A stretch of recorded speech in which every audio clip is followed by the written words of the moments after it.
हमने अमर और सृष्टि से पूछा कि what love bombing is and this is what they answer. Hi, ladies and gentlemen. नहीं, नॉट दिस सृष्टि, एडिटर के जरा 50 रुपए काटो। It is totally a toxic trait.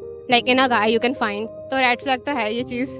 Like it should not be in love. हाँ तो हम लड़की हैं, मजदूर नहीं है ना जो आपका काम सुनेंगे. Exactly. I'm not your pet.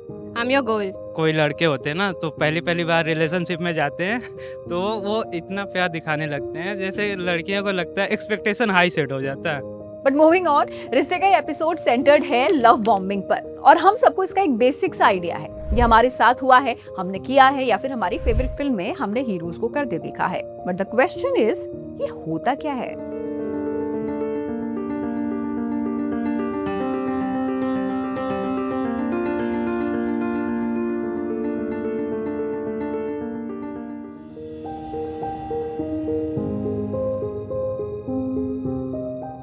Love bombing एक तरह का इमोशनल मैनिपुलेशन है। दो लोग एक दूसरे को जानने लगे, एक स्पार्क फील हुआ और इतने में ही सामने वाला उसे पेडिस्टल पर बिठा देता है। Extra affection, extra attention, large gifts and grand gestures, सब कुछ एट द लार्जेस्ट स्केल। और ऐसा तब हो रहा है when they barely know each other।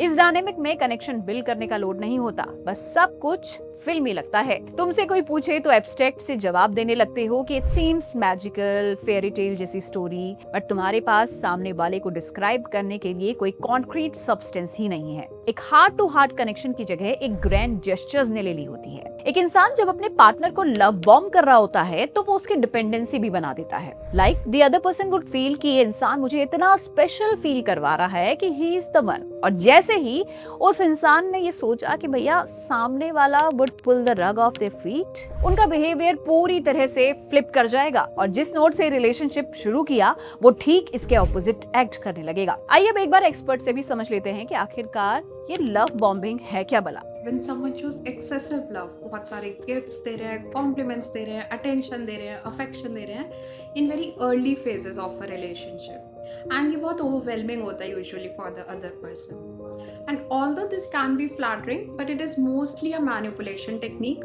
Which is done for two purposes mainly: to gain control and to increase dependence. And this is often associated with anxious attachment style and narcissistic personality disorder, NPD.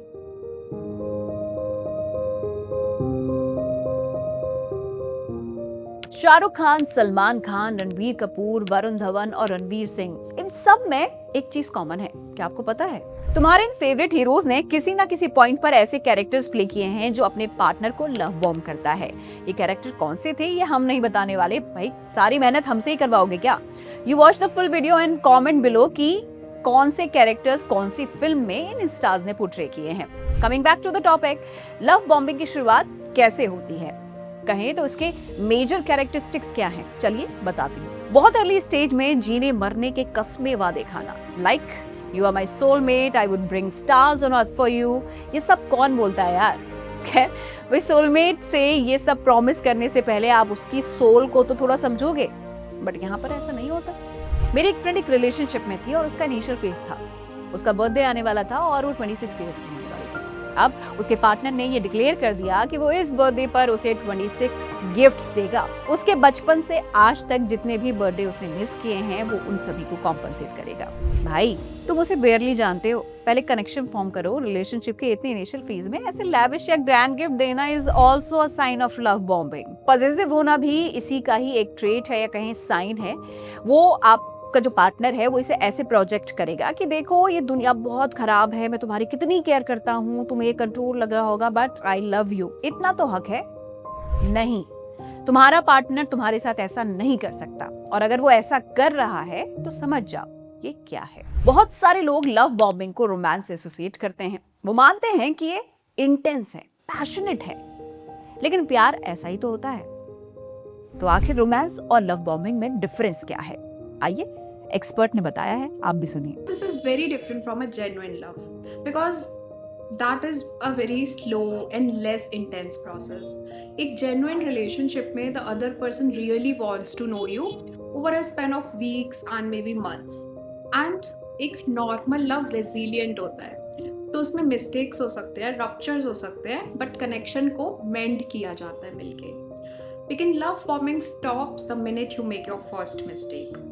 Now, love bombing can also be healthy when it continues after the honeymoon period. That is the initial phase of a relationship. क्योंकि the partners can do this to reaffirm their love. That I still love you. They give compliments, they give gifts and all those things. But ये unhealthy तब बन जाता है जब ये gifts देना, compliments देना stop हो जाता है after a goal is achieved.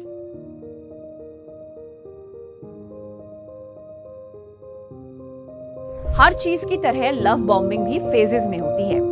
Broadly इसके 3 फेजेस होते हैं। पहला फेज है idealisation phase. You are not like other girls और boys I have ever met, you are special. Initially ही लव बॉम्ब करने वाला इंसान तुम्हें ऐसी बातें करेगा। इस इंसान के साथ सब कुछ बटर जैसा, मक्खन जैसा, एकदम एफर्टलेस होगा। तुम्हें लगेगा कि भाई ये रिलेशनशिप बहुत फास्ट स्पीड पर चल रहा है, कोई स्टिलनेस नहीं है, एक हाई है जिसे एक्सपीरियंस करने में बहुत मजा आ रहा है। फिर आता है सेकंड फेज, डीवैल्यूएशन फेज। एक बार डायनेमिक सेट हो गए, दोनों लोग क्लोज आ चुके हैं, अब अचानक से पूरी वाइब चेंज हो जाएगी। सामने वाला फ्लिप कर जाएगा, तुम्हारी छोटी छोटी चीजों को, तुम्हारे एक्शंस को वो क्रिटिसाइज करने लगेगा, एक इमोशनल डिस्टेंस बनाएगा, तुम्हारी इमोशनल नीड्स फुलफिल नहीं करेगा और तुम्हें ऐसा फील होने लगेगा कि यू आर नॉट इनफ।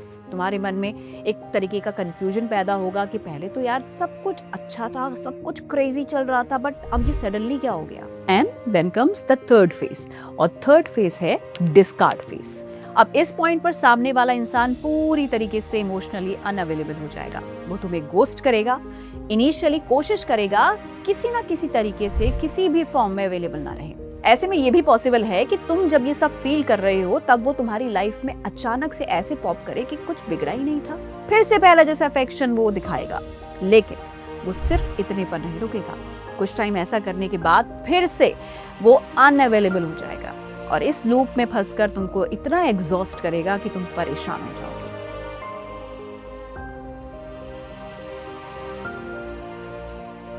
अब इसको पहचाने कैसे?